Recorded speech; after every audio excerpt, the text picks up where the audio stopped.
সবে মাত্র শীত পড়তে শুরু করে দিয়েছে আর আমরা চলে এসেছি পিকনিক করার জন্য একটা সুন্দর গ্রামে। তো গ্রামে যাওয়ার রাস্তার কিন্তু ছিল অসাধারণ। তো চলো এখন আপাতত তোমরা গ্রামের রাস্তা দেখো আর আমরা এগিয়ে যাই পিকনিকের উদ্দেশ্যে।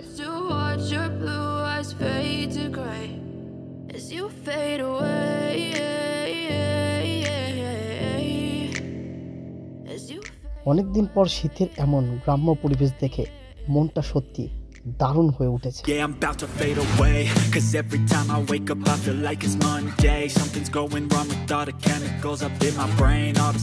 দীর্ঘ 1.5 ঘন্টা টোটোতে করে আসার পর অবশেষে আমরা চুনোখালী নদীর পাশে চলে এসেছি। আর নদী কিন্তু এখন পুরো ফাঁকা, কারণ এখন প্রচুর একদম সকালবেলা, আর আমরা ছাড়া কিন্তু আর কেউ নেই। আর যিনি আছে একজন জাল ফেলছে। তো চলো প্রথমে জাল ফেলাটা তোমাদের দেখাই কি মাছ উঠেছে।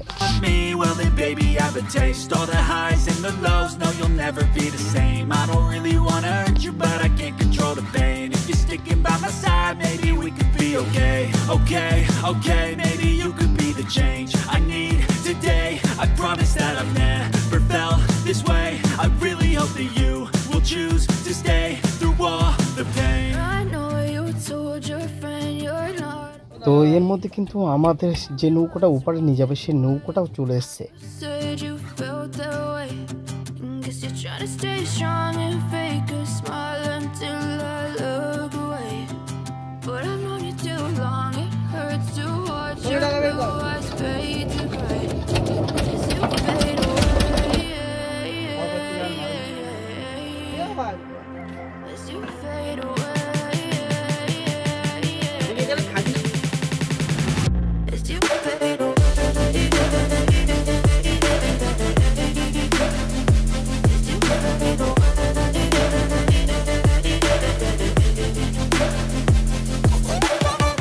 তো নদী পার হয়েছি, আর নদী পার হয়ে উঠে আমরা এখন একটা টোটো ধরেছি। আর টোটোতে করে যেখানে যাব সেটার জায়গাটার নাম হলো ঝাউখালি। তো চলো ঝাউখালিতে যাওয়া যাক।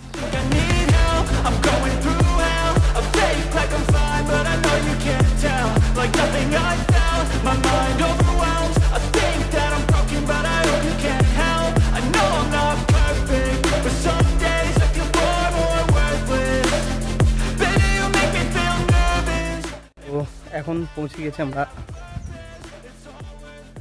বন্ধু মাংস ম্যারিনেট করছে।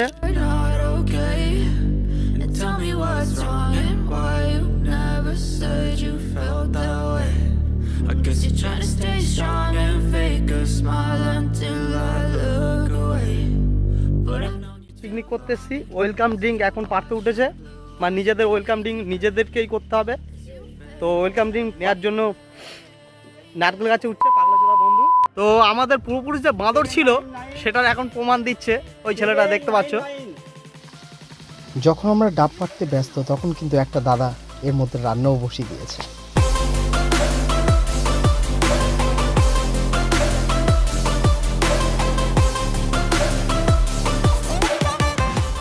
তো ওয়েলকাম ড্রিঙ্কের জন্য ডাব দিয়ে দিয়েছে, এবার শুধু খাওয়ার পালা।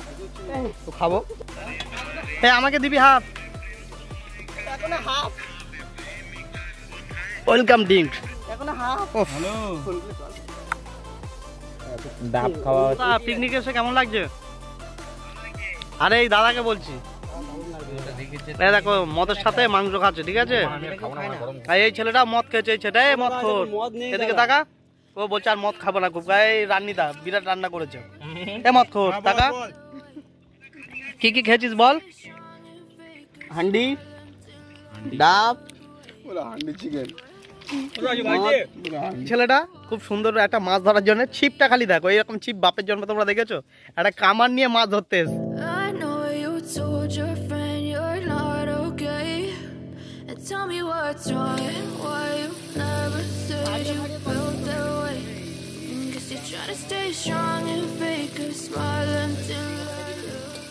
আমরা আছি গোসবার ঝাউখালি অঞ্চলে, এখানে পিকনিক করতে এসে। তো এখানকার একটা ব্যাপার হলো প্রত্যেক বাড়িতে কিন্তু যেখানে পোড়ানো হয়, প্রত্যেক বাড়ির বাস্তুর মধ্যে মানুষকে পোড়ানো হয়, আর তাদের স্মৃতির উদ্দেশ্যে কিন্তু একটা করে স্তম্ভ টাইপের থাকে, যেমনটা আমি তোমাদের দেখাচ্ছি। তো দেখতে পাচ্ছ এখানে মানুষ পোড়ানোর পর নিজের ভিটের মানে নিজের জায়গার মধ্যে পোড়ানোর পর তাদের নাম করে কিন্তু একটা করে স্তম্ভ এরকমভাবে করে দেওয়া হয়। যেমনটা আগের বার দেখিয়েছিলাম, ওলন্দাজদের কবরটা ঠিক তেমন আকারের কিন্তু এগুলো তৈরি। আর এটা কিন্তু এই অঞ্চলের প্রায় সবার বাড়িতেই আছে। সবার বাড়িতে এরকম বড় বড় স্তম্ভ করে কবরের মতো করা আছে।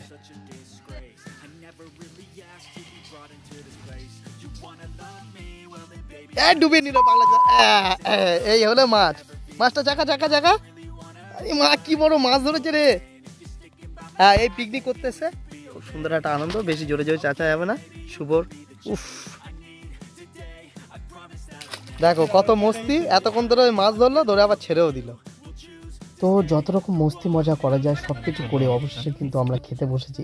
আর আমি স্পেশালি একটা কলা পাতার মধ্যে ভাত নিয়েছি, যাতে গ্রামের ফিলটা খুব ভালোভাবে নেওয়া যায়। আমার এত ক্ষমতা, অতটা মাংস খেয়েছে একা, এই তো ফিগার। মাছের কাঁটা ওগুলো মাছের কাঁটা। না না, আমি মদের কথা বলছি। মদ কতটা খেয়েছো? রাধে রাধে। আর মাংস খাওনি না একদম? মদ আমরা খাই না দাদা। ও দা, ভালো হয়েছে তরকারি? রিয়াচ্ছে ভালো? রিয়াচ্ছে ভালো? না না। তাহলে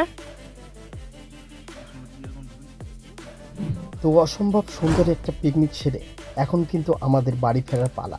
তো কেমন লাগলো তোমাদের পিকনিকের ভিডিওটা অবশ্যই কমেন্টের মাধ্যমে জানাও। চ্যানেল নতুন হলে অবশ্যই সাবস্ক্রাইব করো, আর ভিডিওটা ভালো লাগলে অবশ্যই বলবো একটা লাইক করে দিতে। তো চলো, দেখা হচ্ছে নেক্সট আরেকখানা ভিডিওতে। ততদিন অবশ্যই ভালো থেকো, সুস্থ থেকো।